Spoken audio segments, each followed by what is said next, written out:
So I heard that you want to talk about Mark Jewelers inserts. If that's true, stay tuned to the video.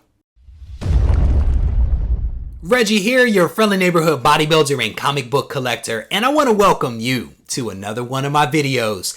In this video, we are going to spend some time talking about Mark Jewelers inserts. And this is not one of those topics that I didn't want to talk about. This is actually one that I was looking forward to addressing, but I had to do it in a manner that actually made sense. We have spent over the last couple of weeks and months talking about variants and what they are and what they aren't and all that good stuff. And then as of late, we've also spoken about newsstand versus direct. And those were two topics that I felt we needed to cover before we started talking about Mark Jewelers inserts. And so the question is why? We needed to do that because comics that contain an ad from the Mark Jewelers company that were inserted in comics, these comics are considered variants. They are also only available in newsstand format. So you cannot get a Mark Jewelers insert in a direct comic. They only came in newsstand comics. And so again, a little bit of context for us to be able to talk about these Mark Jewelers inserts. What I want to do over the course of this video is to provide you with some additional factual information on what Mark Jewelers inserts are, what they look like. I want to speak a little bit about what makes this particular variant so collectible by certain people. And then I also want to provide you with my thoughts on Mark Jewelers inserts. And if I do my job correctly, it's going to be very clear what is fact versus what is opinion. So with that, let's go ahead and jump into the topic at hand. So Mark Jewelers inserts are ads. That's it. They are basically ads, a 4-page ad that was inserted in the center of comic books. And they were actually distributed, again, as newsstand, only near military bases. These comics were basically distributed from August of 1972 until about July of 1986. And these comics were widely available in the sense that they were both in DC and Marvel Comics, and they were actually distributed in almost 700 different titles during the time span that I just mentioned. Now, these ads were really cool, right? And they were cool because they were being made available near military bases so that men and women who were serving in the armed forces could actually purchase items for significant others, girlfriends, potentially wives that they were hoping to get engaged to, family members for holidays and things like that. And so these ads were really designed to capture the attention of servicemen and women and also their dollars as well. So it was definitely a great advertising plan by the Mark Jewelers company to actually do this. Now, these comics are relatively easy to identify because the 4-page ad was inserted at the centerfolds of a comic, but they were inserted using heavier cardstock than the paper that is otherwise contained in a comic. So if you're flipping through, you will actually feel a difference in the thickness and the texture of the paper.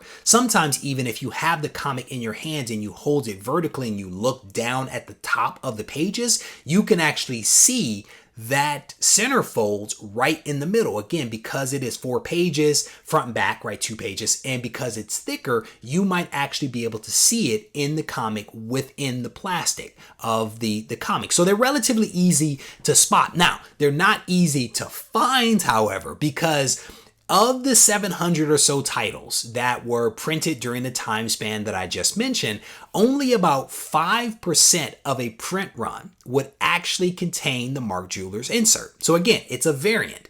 This variant was only available in newsstands, and as you guys know from previous videos, newsstands were starting to dwindle. And again, because they were only distributed via military, bases and things around military bases, that was a small percentage of the overall comics that were printed. And so that is also part of what makes this variant so collectible by many people, is that it's roughly only 5% of what was actually printed out there. And to find one of these comics in a high grade is extremely hard. And so you have a lot of collectors that will actually pay 10, 20, 30% more for this variant than for the regular comic because it is such a rare type of item. And that is part of the appeal. As you guys know, for a lot of people, collecting comics and buying comics is relatively easy. And so a lot of people like to challenge themselves. They like to go after that rare and elusive comic that exists. And so for many people, newsstand is rare. But for other people, going after the Mark Jewelers inserts, because it's such a small percentage of what's out there, that is also one of those challenges that many collectors like to pursue. And that is part of what makes them so desirable. That is part of what drives up the price as much as 30% above the regular comic.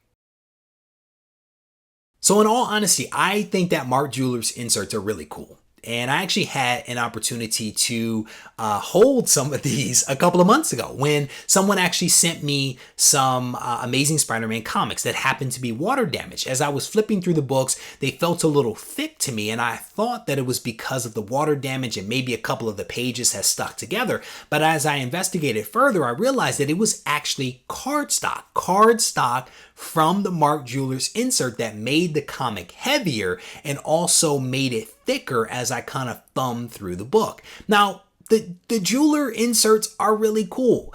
Personally, I would not pay 10, 20, or 30% more for this variant versus the regular comic. That's just not my thing, right? I am trying to find the best condition or the best graded comic that I can find that is affordable for me. But I definitely understand the appeal for people that want to give themselves a little bit of a challenge by going after these Mark Jewelers inserts. And I think that that is what is great about this hobby, is that there is a little something for everybody. You know, I've spoken about this before. I am a Spider-Man fan. I really dig the black costume with Spider-Man. And I went out and I bought up all of these books that actually had advertisements and teasers for Spider-Man's black costume that appeared before ASM 252. That to me was a really cool challenge that I wanted to pursue. And did I pay a little bit more for those? Absolutely. I paid a little bit more than FMV would have demanded, because those books were a challenge for me. They were appealing to me. And I can see how someone else might look at the Mark Jewelers inserts and have that same type of feeling. At the end of the day, what you're going to have to do is you're going to have to think about, do you want the Mark Jewelers inserts? Can you find them? And if you find them, do you pay more for them? The only person that can really answer that question is you. So there you go. That is a breakdown of the Mark Jewelers inserts. I hope that you guys enjoyed this video, and certainly if you need to reach out to me, don't hesitate to do so at Regie Collects on Instagram and regiecollects@gmail.com. Take care. Oh, by the way, if you want to learn more about Mark Jewelers inserts or about variants as a whole, head over to coverprice.com. These guys have actually put together a pretty comprehensive guide on everything that you need to know about variants.